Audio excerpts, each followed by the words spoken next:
आप जीवन में कितने भी कामयाब क्यों ना हो जाएं, लेकिन अगर आपको अपनी कामयाबी संभालनी नहीं आती है, आपको नहीं पता है कि ताकत को किस तरह से काबू करना है, किस तरह उसको सही तरीके से उपयोग करना है, तो आपकी कामयाबी किसी ना किसी दिन मिट्टी में ज़रूर मिल जाएगी। जितना ज़रूरी कामयाब होना है, उससे कहीं ज़्यादा ज़रूरी उस कामयाबी को संजो कर रखना है, उसको संभाल कर रखना है। अक्सर लोग कामयाब होने के बाद और भी अंधेरे में गिरते चले जाते हैं। इसका एकमात्र कारण यही है कि उन लोगों को अपनी सक्सेस, अपनी कामयाबी को संजो के रखना नहीं आया। उनको नहीं पता था कि कामयाब होने के बाद वो अपनी कामयाबी का किस तरह से सदुपयोग करेंगे। मनुष्य के बर्बाद होने के कारण आपने सुने होंगे, गुस्सा, आलस्य वगैरह वगैरह। लेकिन आज की जो बोध कहानी मैं आपको सुनाने वाला हूँ, उसमें आपको कुछ ऐसे तरीके पता चलेंगे जिनके बारे में आपने शायद ही सुना होगा, लेकिन ये कारण सबसे ज़्यादा ज़रूरी होते हैं। मनुष्य के बर्बाद होने के कुछ ऐसे भी कारण होते हैं जो उस मनुष्य को दिखाई नहीं देते। वो देख ही नहीं पाता कि ऐसे भी कारण मनुष्य को बर्बाद कर सकते हैं। तो आज की कहानी आप अंत तक ज़रूर सुने। इससे पहले कि आप इस कहानी में खो जाएं, इस चैनल को सब्सक्राइब ज़रूर कर लें। तो चलिए कहानी शुरू करते हैं। एक बार की बात है, एक बुजुर्ग आदमी अपने साथ अपने बेटे को लिए हुए एक बौद्ध भिक्षु के पास पहुंचा।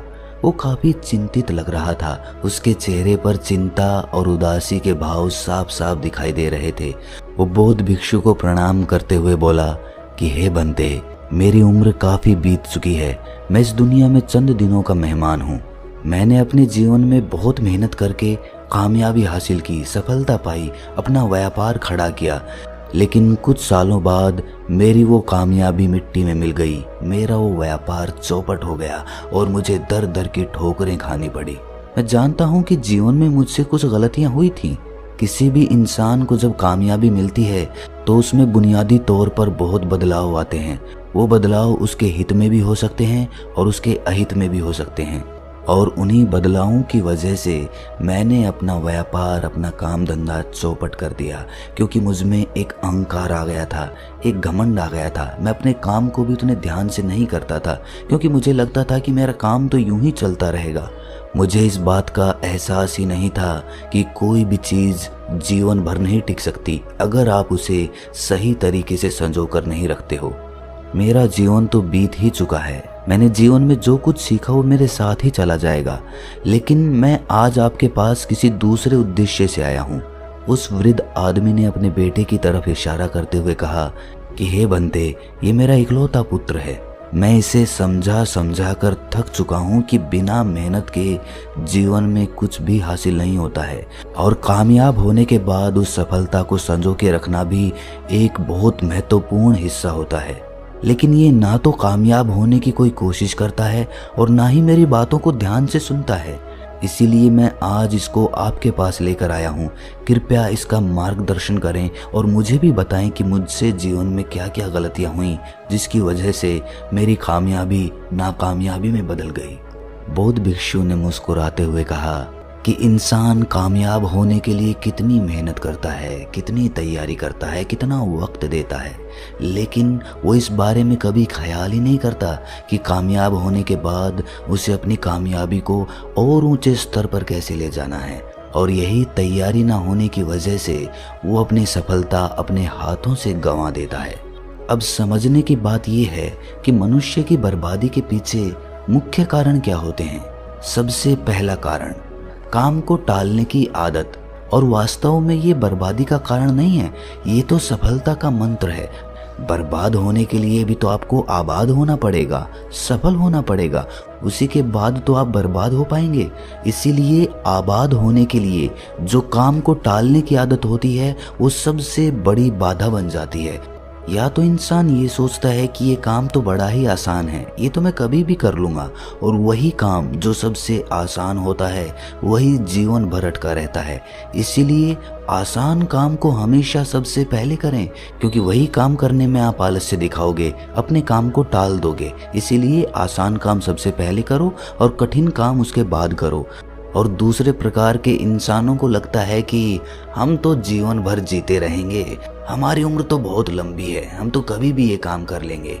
लेकिन यहाँ समझने की बात ये होती है कि हर एक सांस अनिश्चित होती है, कोई सांस निश्चित नहीं होती। क्या पता यही सांस हमारी आखिरी सांस बन जाए। तो हमने कभी ख्याल किया है कि अगर आज ही अभी मेरी सांस अटक जाए तो क्या वो अधूरे काम पूरे हो पाएंगे जो हम जीवन भर टालते आए हैं। इसीलिए कभी भी अपने जीवन को औपचारिकता में ना लें। हम जीते जीते ये भूल ही जाते हैं कि मौत कभी भी आ सकती है और हमारे काम आधे अधूरे ही रह जाएंगे। जो हम पाना चाहते थे, जो हमने अपने लक्ष्य तय किए थे, वो यूं के यूं धरे रह जाएंगे। इसीलिए किसी भी काम को करने में देरी कभी ना करें। अगर आप ये काम टालने की आदत छोड़ देते हैं तो आप कामयाबी की तरफ अपना पहला कदम बढ़ा लेते हैं।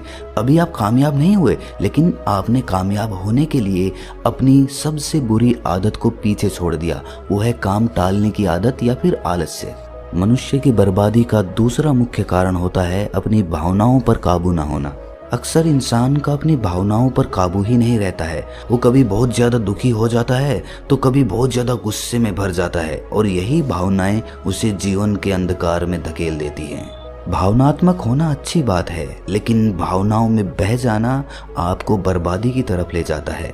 आपसे किसी ने कुछ कहा और आप तुरंत गुस्से में भर गए और आपने उस गुस्से में ऐसा कदम उठा लिया जो आप कभी भी उठाना ही नहीं चाहते थे।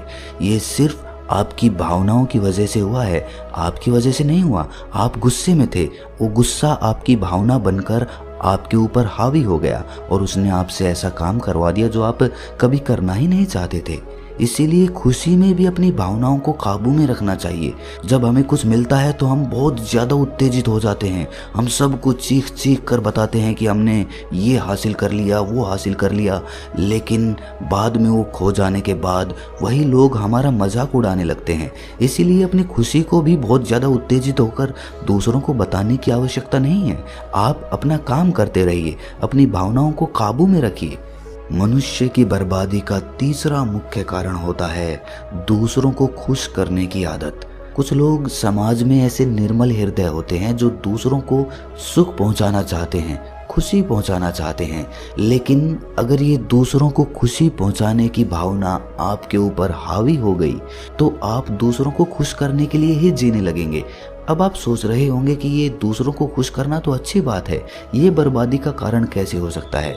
तो ज़रा सोचिए, आप अपने मित्र के पास उससे मिलने के लिए पहुंचे, उसने आपको धूम्रपान या मदिरापान करने के लिए कहा। आपने सिर्फ अपनी दोस्ती की वजह से अपने दोस्त को खुश करने के लिए ही वो मदिरापान कर ली और उसके बाद नुकसान किसको भुगतना पड़ा? आपको, आपके शरीर को। इसीलिए दूसरों को खुश करने की कोई आवश्यकता नहीं है। जहाँ पर हम खुद को हानि पहुँचाकर दूसरों को खुशी देते हैं, दूसरों को सुख देते हैं, तो हम अपने ऊपर अत्याचार कर रहे होते हैं, अपने साथ विश्वासघात कर रहे होते हैं। और ऐसे लोगों का मन कभी शांत नहीं हो सकता, क्योंकि उसके मन की खुशी, उसके मन का सुकून दूसरे की खुशी से जुड़ा हुआ है। अगर दूसरा खुश होगा तो मैं खुश होऊंगा। ऐसे में दूसरा आदमी बड़ी ही आसानी के साथ उसका दिल भी दुखा सकता है। इंसान की बर्बादी का चौथा मुख्य कारण होता है अहंकार।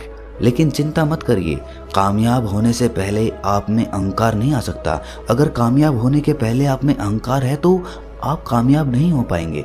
लेकिन अहंकार मुख्य रूप से आपको कामयाब होने के बाद जकड़ता है। आपके अंदर इस बात का घमंड अंदरूनी रूप से प्रवेश कर जाता है कि मैंने जो हासिल किया है वो समाज में किसी ने नहीं किया, दुनिया में किसी ने नहीं किया, और यही अहंकार हमारी बर्बादी का कारण बनने लग जाता है। याद रखना, दुनिया में कुछ भी खोने या पाने जैसा नहीं होता है, इसलिए अहंकार की कोई बात ही नहीं है। सब कुछ पीछे छूट जाएगा। हम बस अपना कृत्य कर रहे हैं, अपना कर्म कर रहे हैं। अगर हम अपना कर्म मन लगाकर करते रहेंगे तो हमें अपने कर्म पर, अपने कृत्य पर कभी भी घमंड नहीं होगा, कभी भी अहंकार नहीं होगा। हम अपने कृत्य को किसी दूसरे कृत्य से ऊंचा नहीं समझेंगे, किसी दूसरे इंसान को अपने से छोटा नहीं समझेंगे। इसीलिए हर इंसान इस दुनिया में अपना कृत्य कर रहा है, अपना काम कर रहा है। काम को तो हमने बांट दिया, छोटा या बड़ा, पूंजी के हिसाब से। क्या जो आदमी सफाई कर रहा है वो छोटा काम कर रहा है, और जो सत्ता को चला रहा है, सरकार में बैठा है, वो बड़ा काम कर रहा है?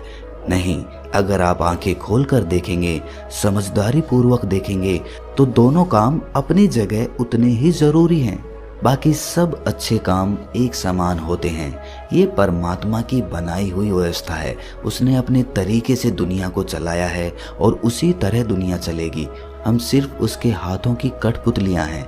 हम अपना काम कर रहे हैं, अपना कृत्य कर रहे हैं और उस पर अहंकार करने का कोई भी मतलब नहीं बनता है। मनुष्य की बर्बादी का 5वां मुख्य कारण होता है लालच।